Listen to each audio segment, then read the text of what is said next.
So we'll actually proceed to the next. Sorry, we actually have a raffle for today.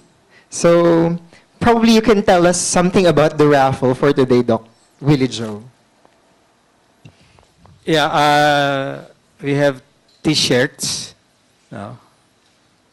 And, well, I have this breathing technique, which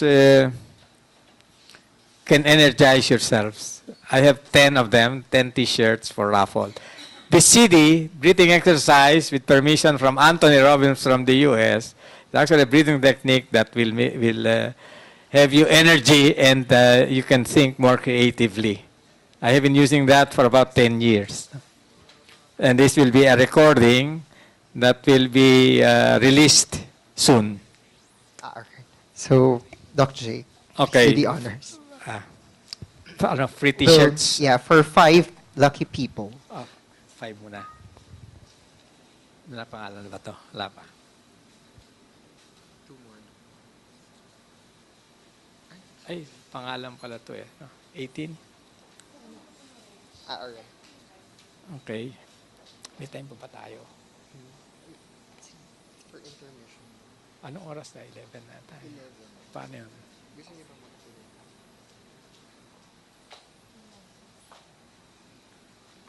Sige, Doc, dalawa. Okay. Number 28, 18. 81 yan. Pakirasan na lang. Okay, so we have Number, Torres JD. And then we have Jason Jeremias.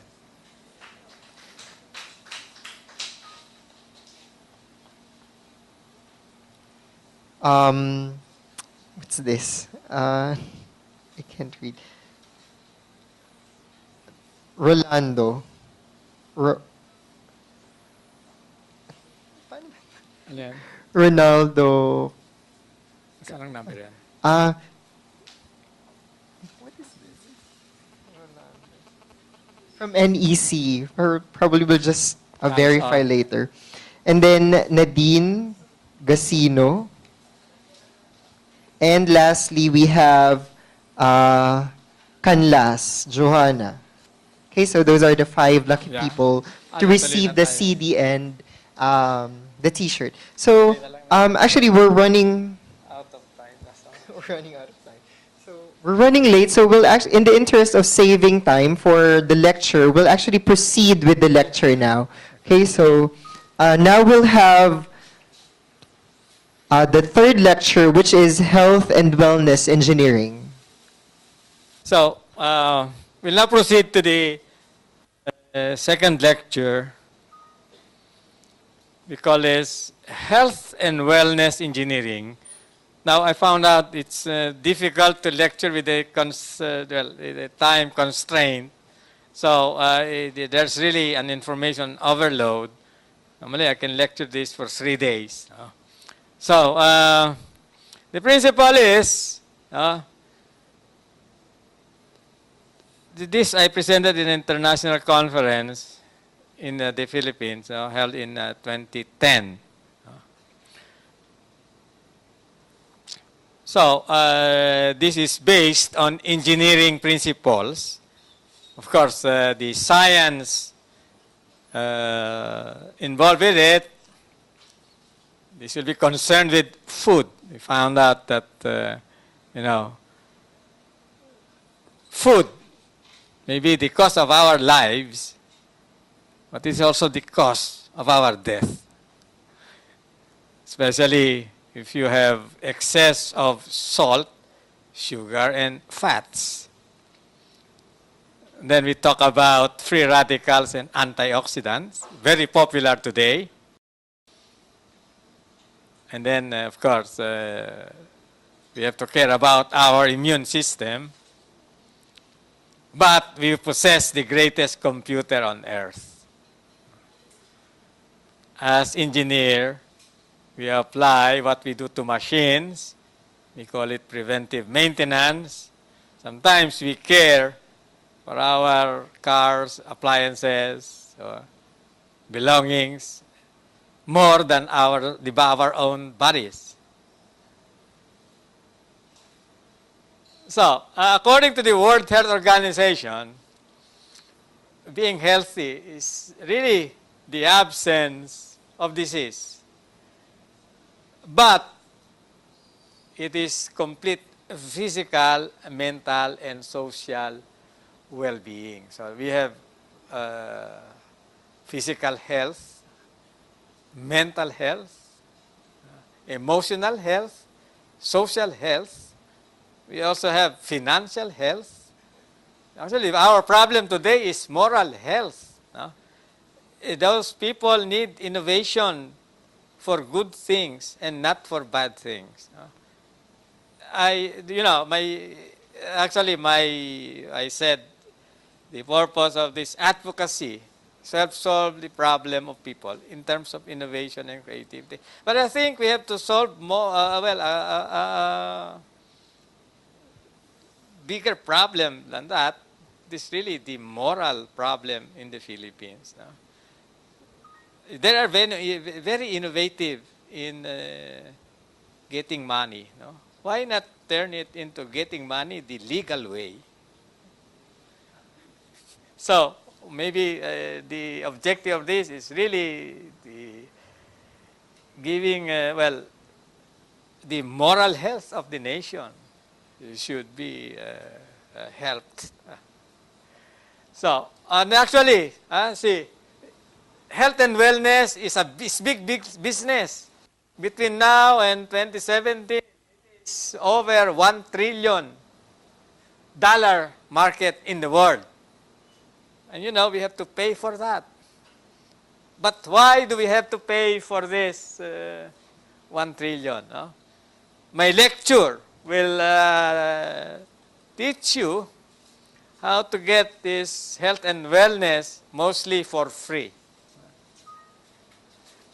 So we can understand the situation of our body to be healthy and well by using the principles of engineering and science. No? Of course, this may be complicated, but the objective of this lecture is really for you to find out whether what you are practicing or whether what you read in the internet or all this information, some of them are really, they are contradicting they are contradictory. So, we can be helped by using science engineering. You see the car is really like a human body. The parts, you have the circulatory system, it's like the engine, cylinders, the mitochondria. The mitochondria is the power source, the energy source. No? Oil pump, you have the heart. Oil, the blood with cholesterol. The oil filter is like the liver, and so forth and so on. No? Actually, the cars now have computers. So, gasoline as the food of the car, so forth and so on. And many of us care for our car better than the human body or themselves. Now, let's go to engineering. It's quite complicated. No? We have what are known as conservation laws. There are many conservation laws. In chemical engineering, we use only 3, but here I use 5. So, conservation of mass, that is mass balance. What goes in goes out. Conservation of energy. Conservation of momentum. No? Maybe if you do not understand momentum means velocity times mass. And we'll explain that later. And then conservation of charge. This is actually known as Kirchhoff's law in electrical engineering. The law of conservation of this should be moment of momentum. This is the principle used in civil engineering. structures, and strength. And of course, these are supported by about 2 dozen auxiliary principles. Okay, so we go to conservation of mass. When you are an engineer, you are given this equation. Even I hate that equation. This is only one line, but actually it means more than 20 lines. Very compact. So this is mass balance. Simply to say this is the change in mass equals mass inputs, what we eat, or what goes into our body, whether we like it or not. The mass outputs, then we generate something inside, like we become fat. And mass consumption, that is used up in the body. So this is concerned with the type and amount of food input, what goes out in our body, the waste, and then the digestion, which is actually chemical reaction inside the body. And what we eat actually affects our body. So what do? We have food and water as the basic input. We breathe air, but of course we exhaust after we use them up. Well, we go to the restroom. We have to do that regularly, otherwise we will get sick. And then whether we like it or not, we get pollutants and toxins. When you ride the jeepney, you get the nanoparticles of this unburned material, which is cancerous. And so many people smoke cigarettes. Contains about 2,000 toxins in there. Of course, we have discards, the perspiration. And we are surrounded by germs and parasites. Okay, so we have to deal with that. Now, the law of conservation of energy, that is the equation. Well, we simplify it. It's all called the first law of thermodynamics. Again, it's just like mass balance. Energy inputs minus energy outputs plus energy generation minus energy consumption is the change in energy. We get the energy from food. Basically, what we do, we consider food as, well, we only eat delicious food. But we must consider if those food give us the energy we need. Then this energy is conserved in our body. Then, well, it produces heat. We should properly eliminate our heat. The dogs, to eliminate heat, they had to have their tongue out to remove the heat. And, of course, we have to avoid energy inputs that are undesirable, like microwave, like nuclear energy, like those things. You may die if you have those inputs. Momentum. Okay, what is momentum? This concern is concerned with the flow of fluids. Again, in, out equals, generation, consumption, the same. This is applied to the flow of fluids, velocity and mass. So, when these fluids flow, if they are impeded, what happens? There will be constriction, pressure will increase. Or if this fluid becomes thick or viscous, pressure develops. That is how you get high blood pressure. Also, you have the flow of air into your body and other gases.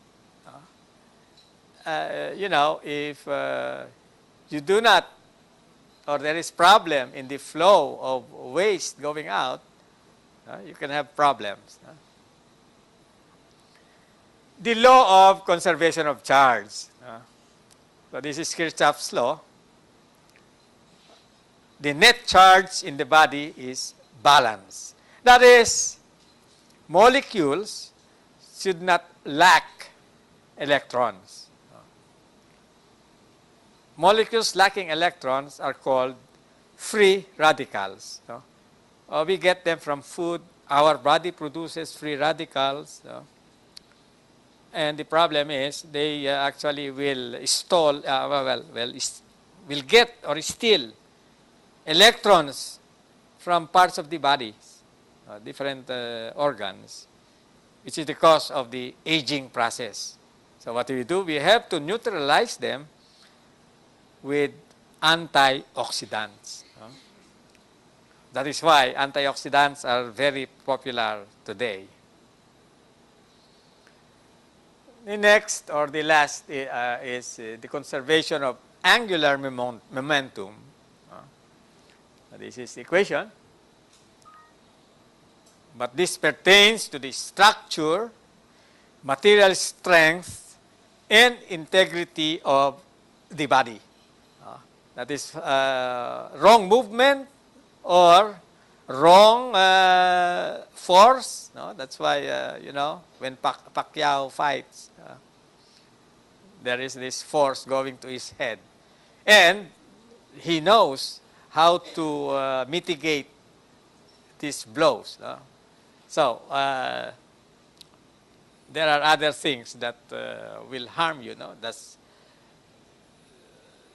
when you encounter accidents that pertains to this law. We have to avoid in order to survive. Now, the laws of the land, the government laws, when you violate them, you go to prison. Or maybe you, you can go to the before electric chair, something like that. Violation of any of this law of conservation is also fatal.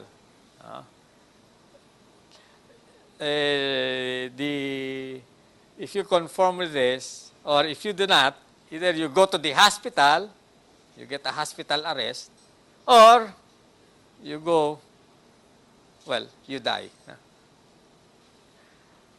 So food. What do we do with food? Well, as I said, food is for energy.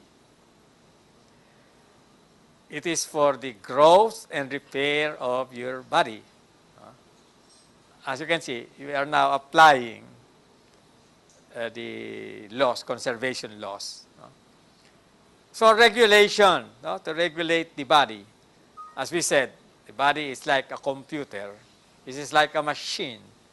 It has to be properly maintained. For protection, some food can act as medicine. But as we take it either for, mainly for pleasure, sometimes for leisure, and worse, for addiction. So anything, what do we do with food with all this, with all the restrictions? Actually, you can take any type of food as long as it is in moderation. So it supports life, but it can also be poison. So what types of food can we eat?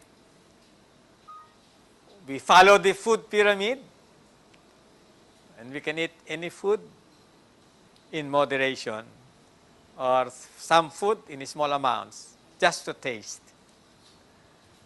This is law of conservation of mass. Too little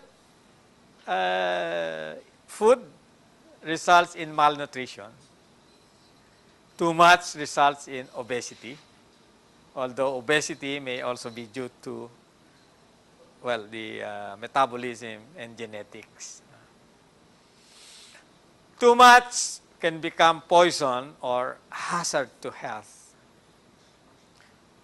Allergic reactions may occur, syndromes may occur, such as metabolic syndrome, obesity, anorexia nervosa.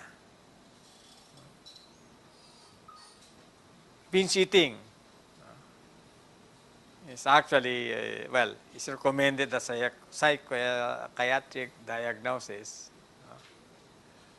Well, going to buffets is some like binge eating. But for some people, they have anorexia. And they eat so little. But somewhere in India, there was a person who did not take food or water for 70 years. That was Johnny. He said, no, not 70, it's now 76. That was 6 years ago. And he was sent to a hospital 15 days. He did not eat, drink, nor go to the bathroom. Imagine that. Huh?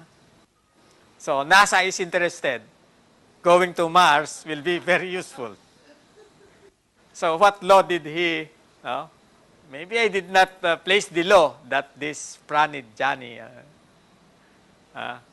did. Maybe it is Einstein's law of relativity. Okay, waste should be excreted regularly. Solid, liquid,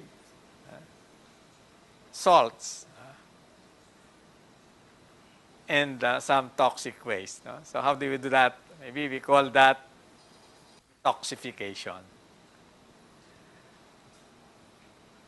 Food tastes better due to the following components: salt, sugar, fats. And delicious foods are either, or some of them are all of this: salty and sweet, or fatty. No? So what is the worst food you can eat? Donuts. Sweet. Have you eaten a salty donut? Maybe, but it is fatty. No? Pizza is almost 40% fat. No? So what is the principle in high salt diet? No? The law of conservation. Of course, conservation of mass. But when you take too much salt, what happens? No?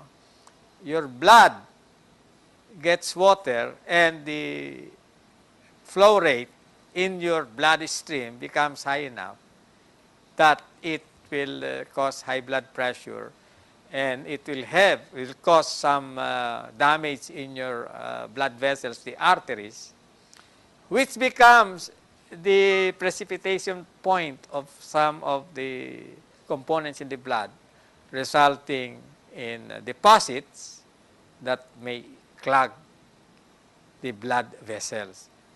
And following the second, the law of conservation of momentum, that means the pressure or the blood flow is impeded, causing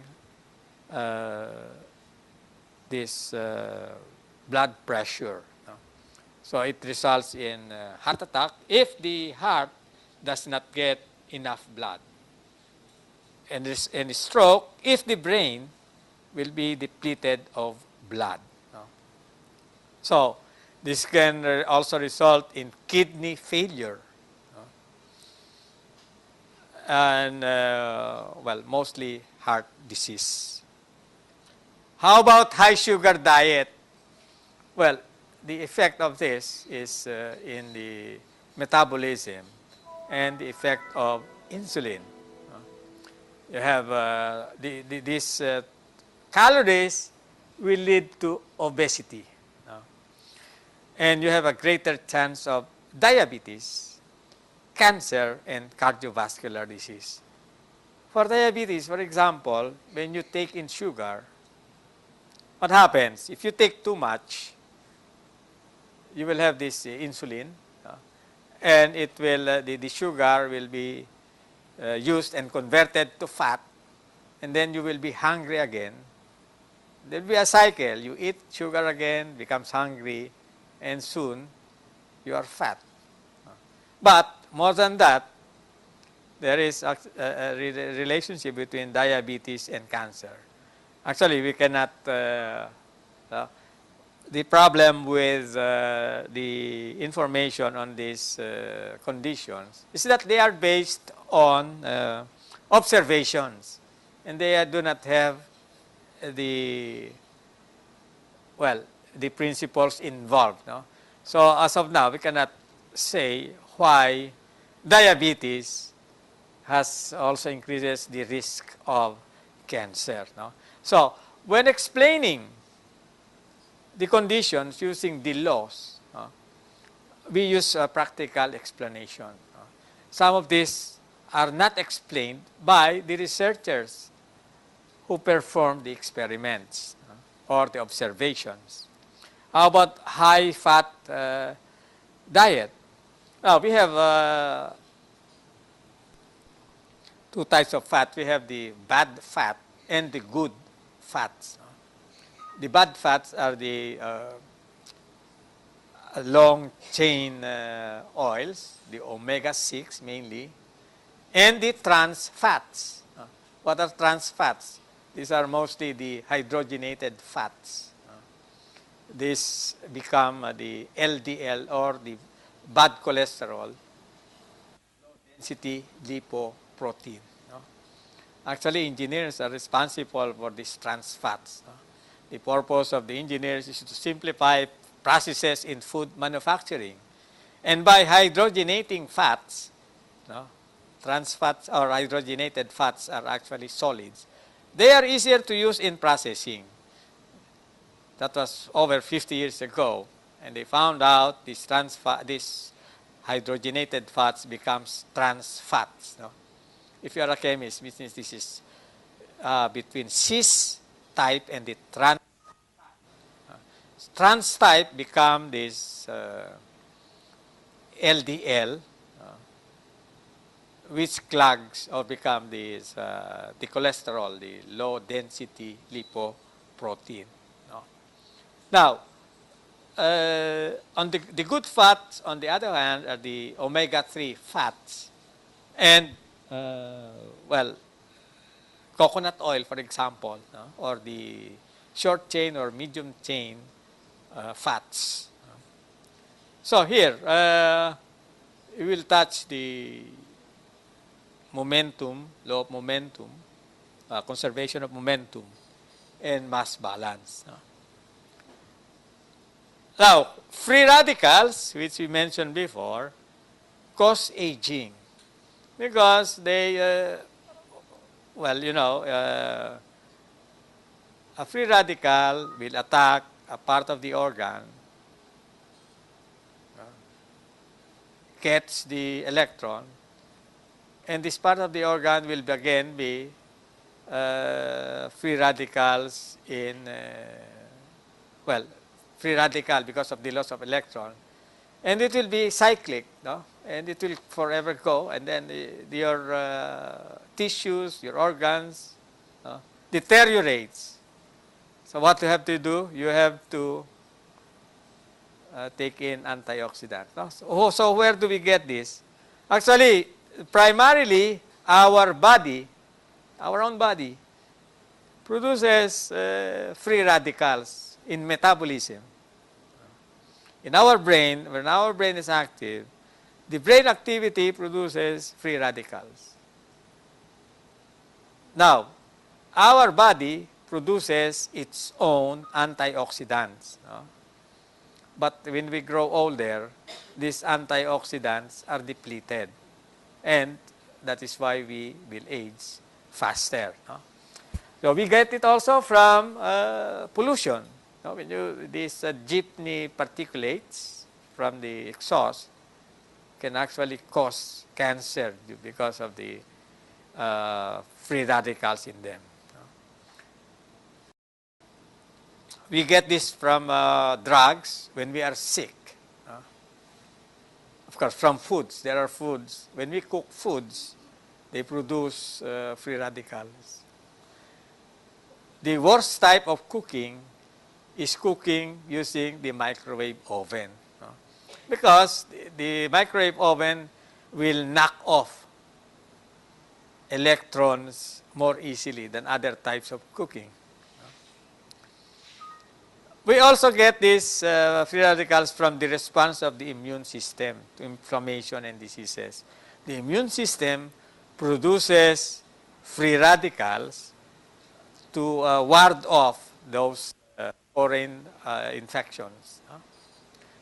So if you are sick, you have double whammy. The immune system produces free radicals. You take drugs. The drugs themselves are sources of free radicals.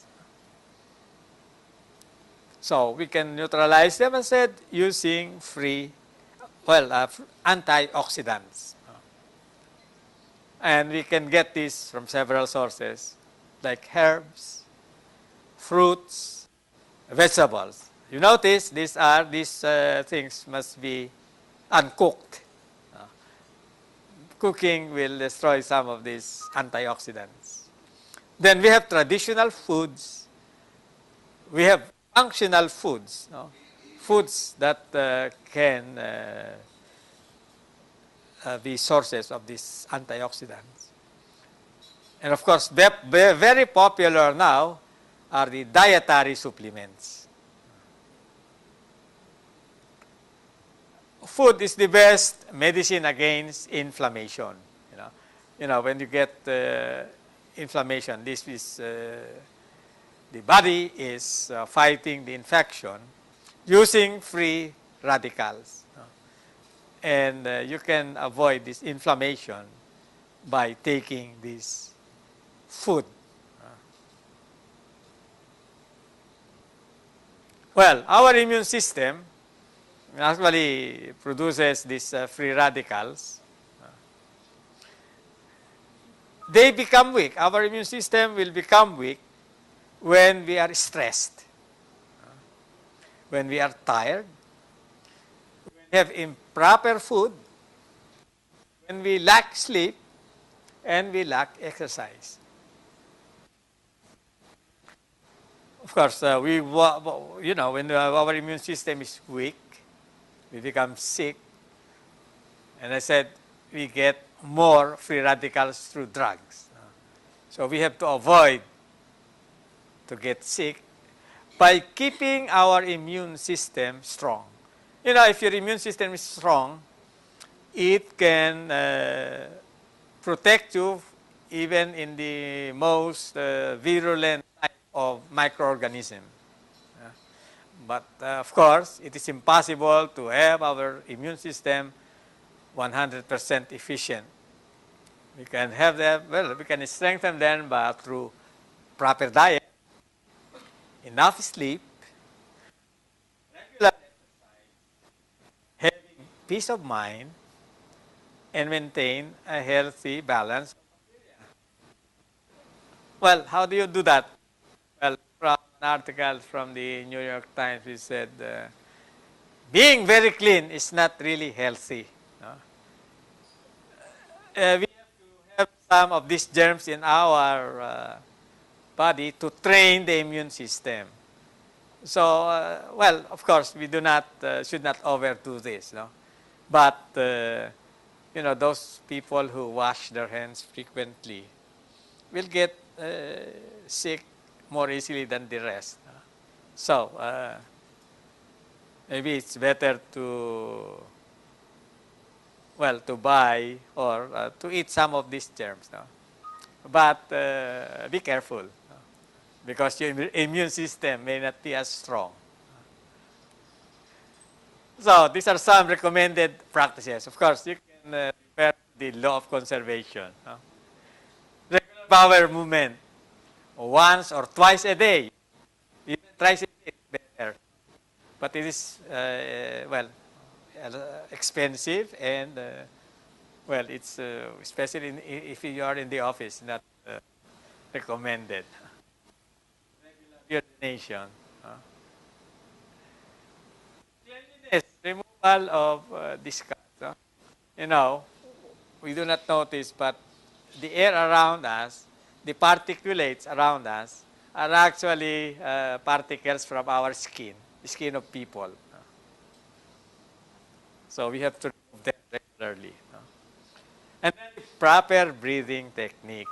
So, no, inhale, but one problem with proper breathing technique is if the air is polluted. No? Now, the technique, the one I gave this CD, this is actually the technique by Anthony Robbins. No, you know him. Is actually a motivator, no, human personal improvement coach. No? And his technique, actually, I tried it, and his claim is that it will energize yourself. It will help you eliminate waste, and actually you will have a clearer mind. So this is it's actually maybe the proper mix of oxygen and carbon dioxide in your body. No? Actually, this technique is this breathing is. It has this length of time. You said you breathe in 1 unit. Say you breathe in for 4 seconds, and then you hold the breath for 4 times, 16 seconds, and then you exhale 2 times the basic 8 seconds, and then rest a while, then repeat 10 times, 3 times a day, morning, noon, and afternoon, and you will get the best results. Okay, that will be, well, maybe you need this guide, no? Or you can count by yourself. Of course, regular exercise, which is more about, you should be careful, you should follow the law of conservation of momentum to avoid injuries. Exercise benefits every part of the body, including the mind. No? You know, if the car you do not use for a length of time, let's say several months, what happens? There will be some, no, you cannot run very well when you, or it may not run after all. It will help you look better. It will help you lose weight and lower the risk of some disease. Now you have to move. No? You know, to clean our body, we use the lymph system.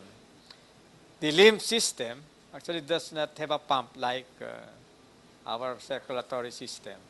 It relies on our movement and breathing. No? So that is one purpose of the exercise. No? The movement will cause, well, with the law of conservation of momentum, there will be flow of lymph in your body to remove the waste. So you can help a person age well. It will boost the immune system. And of course, will prevent disease. Your energy level will be up. Your mood will be better. Now, our body is really a complex neural network computer. As I said, it is slow, but it outperforms the fastest supercomputers. It controls the immune system and generally allows a healthy living. Actually, you can condition your mind so that you say your immune system is always strong.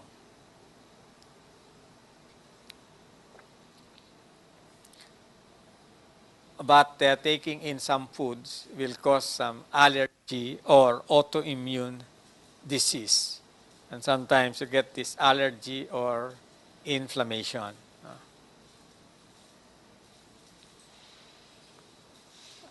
Well, preventive maintenance,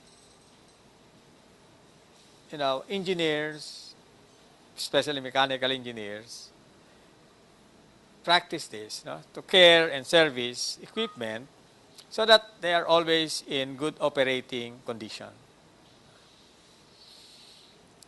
There is systematic inspection, detection, and correction of failures before they occur.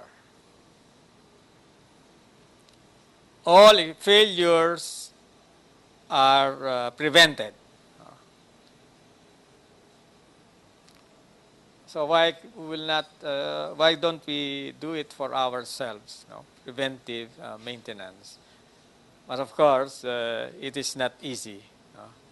For myself, after waking in the morning, it takes me about maybe more than an hour to have these procedures, which I will make available later. So, this field is quite complex. The principles involved are complex. You know why doctors are called physician? Because the earlier doctors were physicists. And the title, physician, remains. So, doctors must also be aware of the principles of science and engineering. Unfortunately, they are not after the protection. I think some of them are just for the money. So when you ask parents, what will your children be? What do you like them to be? Most of them will like them to be doctors. Maybe for the cure of themselves, but mainly their impression is that doctors make a lot of money. Or maybe they do not pay taxes. We pay more taxes than them. Caring for our body is similar to caring equipment and result in a healthier life.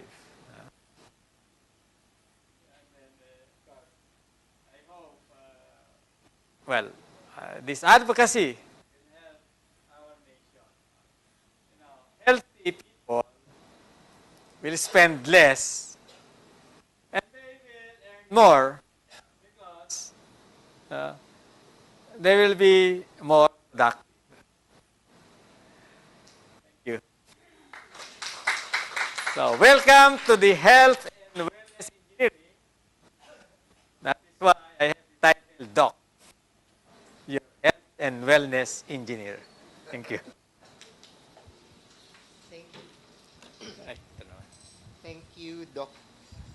Thank you, Doc Willie Joe, for that very enlightening lecture. I'm pretty sure everyone learned a lot from that talk. So probably we have time for one or two questions from the audience.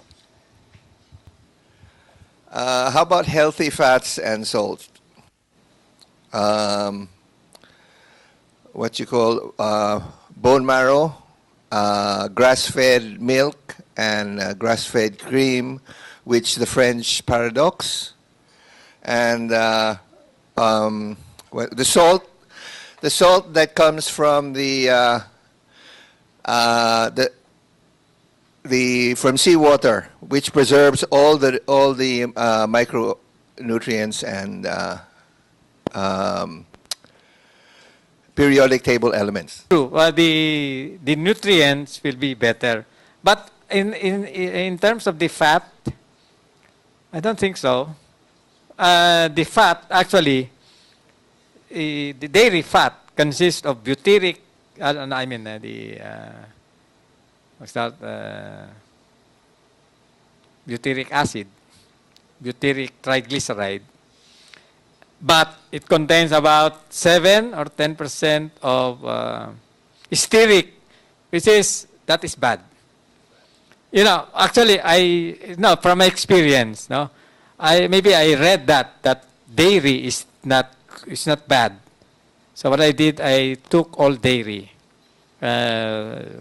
butter, full cream milk, those things. No? Because I read that. You know what happened? I did not develop high blood pressure, but I developed arteriosclerosis. So I stopped taking dairy, so I now take only non-fat milk. It's really bad. You know, I did not have high blood pressure, but I had arteriosclerosis. Now, the other question is?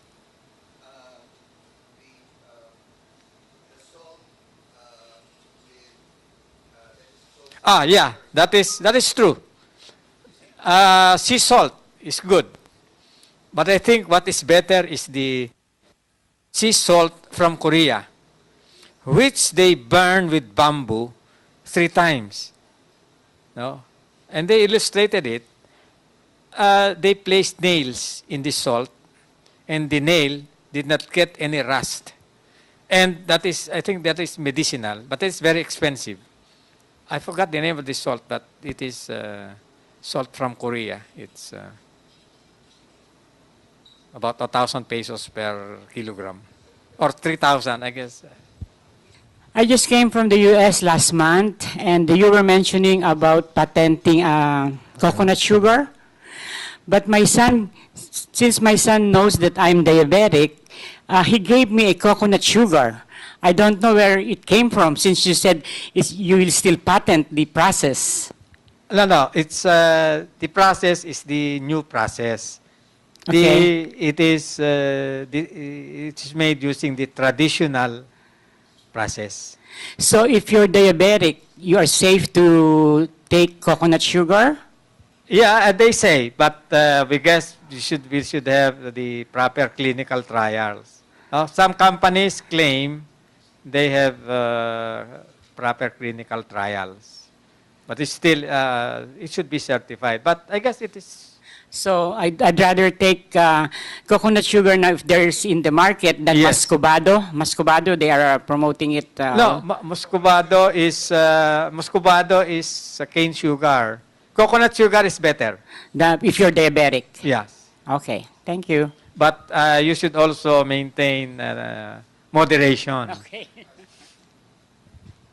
Okay, so unfortunately, we've actually run out of time. So probably we'll hear some final words from Doc Willijo. Well, I hope you benefited from my lecture and will support my advocacy. This advocacy actually is, most of this will be free. No? But I still have, what I will do is I will make this sustainable. Maybe I get some income from those who can pay, especially the rich companies. But basically, this will be free for, low income, no? Those who cannot afford. Free for schools, some agencies, or maybe some cooperatives. No? And try to promote this. I'll make this available to those who would like to become facilitators. And basically, I would like this to be available to all Filipinos. No? That's why I did not publish this abroad before. No? I will publish this only now. So I want this to be for the benefit of the Filipinos first. No?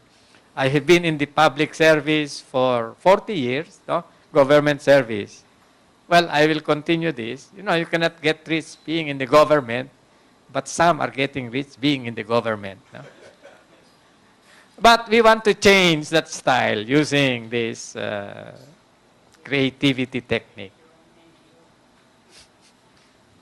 Okay, so again, a round of applause for Doc Willijo.